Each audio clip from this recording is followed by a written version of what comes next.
Hello सांग मैंने चलते बनेबा गाँ स्टाइल चिकेन आलू कषा। चिकेन को भलसे धोई देती सोरिष तेल गरम कर रखी पकई देती। गरम सोरिष तेल पकड़े चिकेन आईंसा आसबनी। तापर अल्प दही नहीं दही की गोल हल्दी नहीं हल्दी पकई गोल देकी मैग्नेट कर रखीदेली। आलू को ए साइज काटी देती तेल पकई पूरा नाली कर लुण अल्प देती नाली कर भाजी देकी गोटे जगह को काढ़ी देती।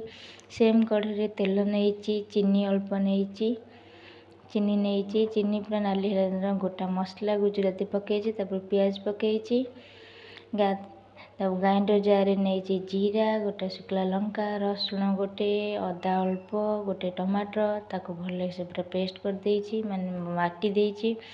तापर देखो पियाज पूरा नाली होगा मसला पकईदेली मसला पसर पूरा हल्दी पकईदेली लंका पाउडर जीरा पाउडर पकईदेली दीटा तेजपत्र स्वाद अनुसार लुण पकईकिनी 10 मिनट भल से कषिदबा।